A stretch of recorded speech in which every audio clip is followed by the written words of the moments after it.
Alors, autre application des développements limités, pour l'étude d'une fonction, cette fois-ci au voisinage de plus l'infini. Donc il y a la fonction f, qui est donnée par f de x égale x plus 1, arc tangente de 1 plus 2 sur x. Alors comment allons-nous procéder? Ici, eh bien, on va développer par rapport à un petit accroissement, qui, comme on est au voisinage de plus l'infini, sera logiquement ici 1 sur x. Alors toujours question préalable sur l'ordre auquel il faut développer. On voit que quand on va développer, on va avoir des termes en x, on va avoir des termes constants, on va avoir des termes en 1 sur x, éventuellement 1 sur x au carré, etc. Si je veux avoir tous les termes en 1 sur x, il faut que je développe ici à l'ordre 2, parce qu'en multipliant par x, je vais avoir un terme en 1 sur x. Si je veux avoir tous les termes aussi en 1 sur x au carré, il faut que je développe celui-ci à l'ordre 3, etc. Donc, si j'obtiens un terme en x et un terme constant, j'aurai une asymptote. Si j'obtiens ensuite un terme en 1 sur x, éventuellement 1 sur x au carré, j'aurai la position par rapport à l'asymptote. Donc il faut développer ici au moins l'ordre 2. Et pour ça, alors, en fait, on est au voisinage de 1 pour l'arc tangente, quand x tend vers plus l'infini. Donc, on n'a pas de développement limité classique ici. Il faut passer par la formule de Taylor-Young. Donc, dériver l'arc tangente 2 fois. Alors, on sait que l'arc tangente dérivé une fois, c'est 1 sur 1 plus x au carré. Dérivé deux fois, eh bien, il faut dériver 1 sur 1 plus x au carré.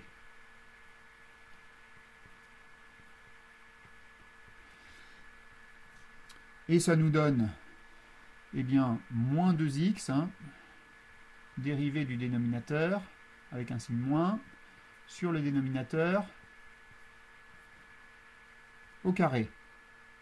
Allez, je le sens bien le dériver une troisième fois.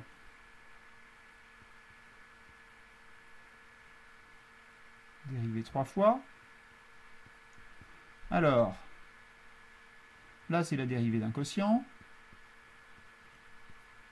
Donc ici, on a le dénominateur au carré. Dérivée de ça, moins 2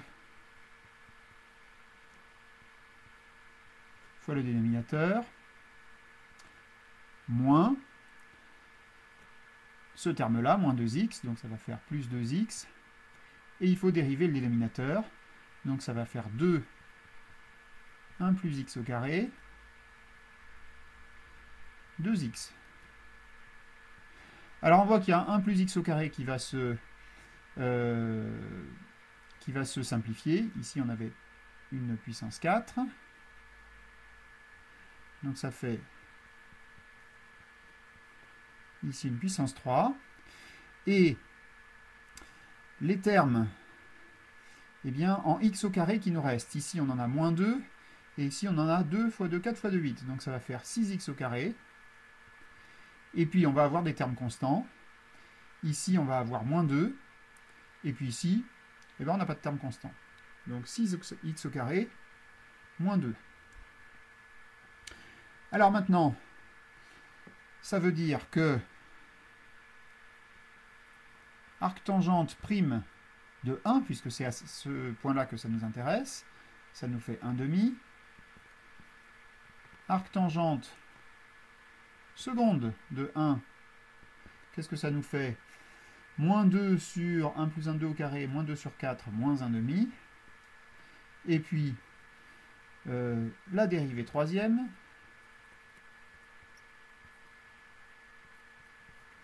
eh bien je prends 1 ici, 6 moins 2, 4, et ici 1 plus 1, 2 à la puissance 3, 4 sur 8, ça nous fait 1 demi.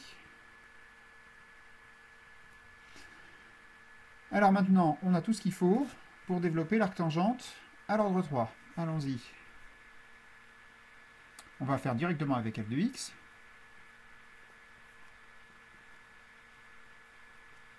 X plus 1. Facteur de... Alors, d'abord l'arc tangente de 1. L'arc tangente de 1, c'est pi sur 4. Ensuite, eh bien, il faut prendre la dérivée, donc 1 demi, multiplié par, eh bien, notre petit accroissement qui est 2 sur x. Et ensuite, plus, eh bien, la dérivée seconde divisé par factoriel 2. Donc la dérivée seconde, c'est moins 1 demi sur factoriel 2, multiplié par 2 sur x, qui va être au carré.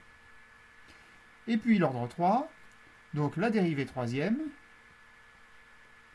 sur factoriel 3, multiplié par 2 sur x, au cube. Alors, n'oublions pas le petit o, plus petit o de 1 sur x au cube.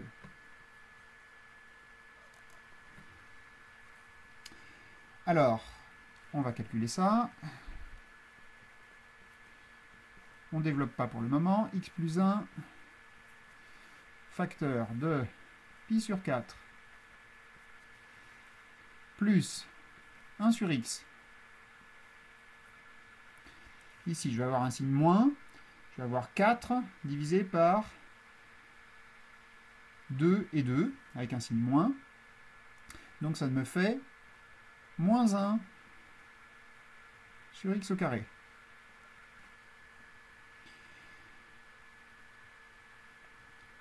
Ensuite, je vais avoir ici plus.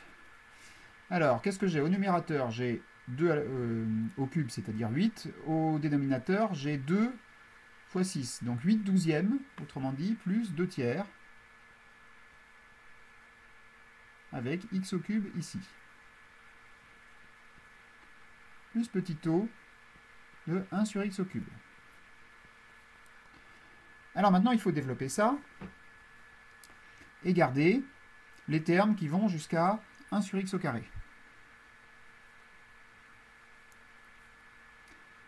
Alors, eh bien j'ai un terme en x, bien sûr, qui est pi sur 4x.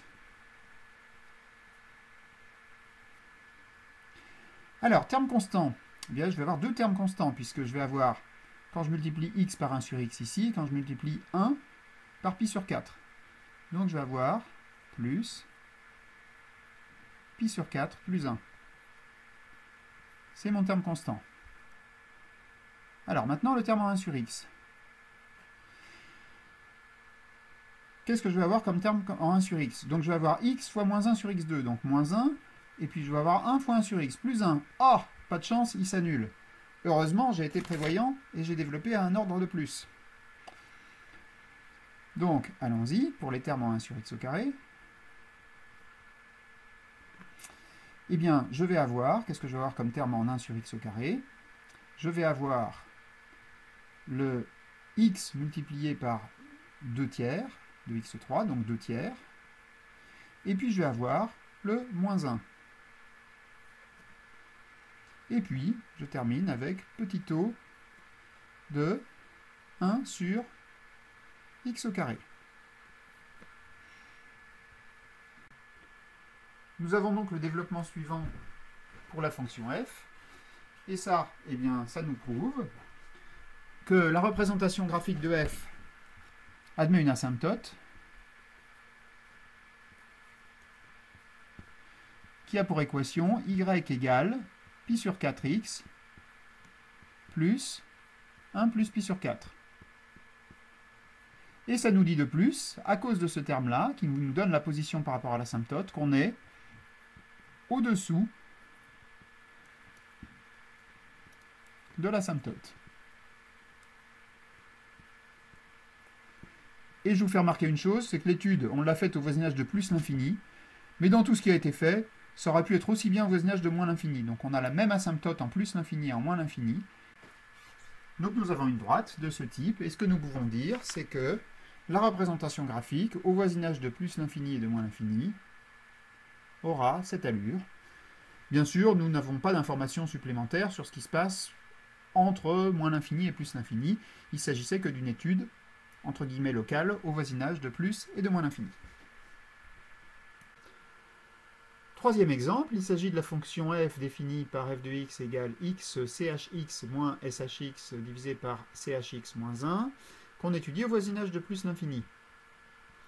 Alors, on va réexprimer cette fonction différemment avec les exponentielles. Ici, j'ai à chaque fois divisé par 2, divisé par 2, divisé par 2, donc je vais tout multiplier par 2 en haut et en bas. Et je vais obtenir ici x exponentielle x plus x exponentielle moins x, moins exponentielle x moins moins plus exponentielle moins x, et en bas, exponentielle x plus exponentielle moins x, et puis comme j'ai tout multiplié par 2, ça me fait donc moins 2 ici. Alors ici, j'ai exponentielle x en bas, qui est le terme dominant, en haut il apparaît aussi, je vais tout diviser, le numérateur et le dénominateur, par exponentielle x. Ce qui va me donner en haut, alors je réordonne du terme dominant vers celui qui est, entre guillemets, le plus négligeable. Donc je vais avoir x, ensuite j'ai celui-ci, moins 1, ensuite je vais avoir plus x exponentielle moins x, moins 2x, et puis plus exponentielle moins 2x. Au dénominateur, nous avons 1. Alors, je réordonne, ça me fait moins 2 exponentielle moins x. Et ensuite, plus exponentielle moins 2x. Alors, petite particularité dans cet exercice, on ne va pas développer par rapport à 1 sur x, qui est un infiniment petit qui pourrait fonctionner, mais ici, on voit que le dénominateur, c'est plus naturel de le développer par rapport à exponentielle de moins x. Donc, ça nous fait le numérateur, pour le moment, je n'y touche pas. Je vais avoir x moins 1 plus x exponentielle moins 2x plus exponentielle moins 2x. Et ça, eh bien, je vais le développer à l'ordre 1 par rapport au petit accroissement exponentiel de moins x. Ça va me donner 1 plus 2 exponentielle moins x, et puis plus petit o de exponentielle moins x. Alors maintenant, on va développer ça. On voit qu'il va y avoir le x-1 qui va apparaître, donc l'asymptote, on la pressent. Et après, ce qu'il faudra, c'est garder un terme non nul de plus.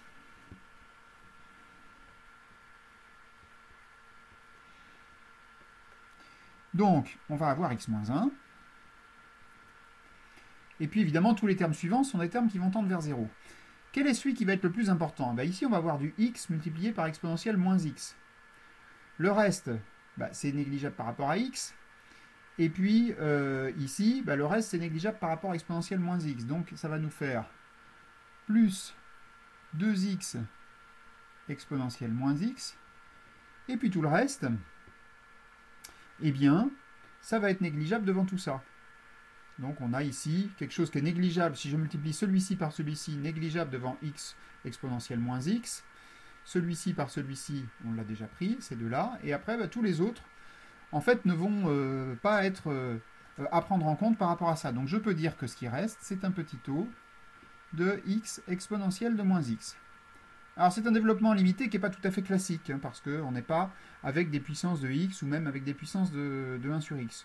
Pour autant, il n'est pas très difficile à mener. Et donc là, eh bien, on a terminé finalement. On trouve que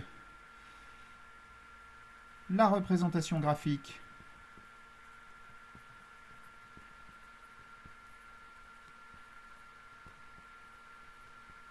de f admet l'asymptote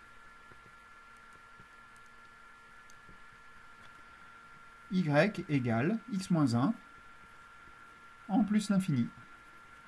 Et à cause de ce terme qui est positif pour x qui tend vers plus l'infini, et est au-dessus de cette asymptote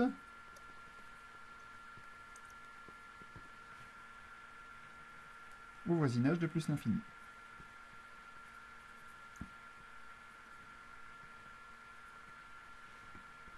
En moins l'infini, on ne peut pas reproduire exactement cette étude, mais on peut faire une étude similaire.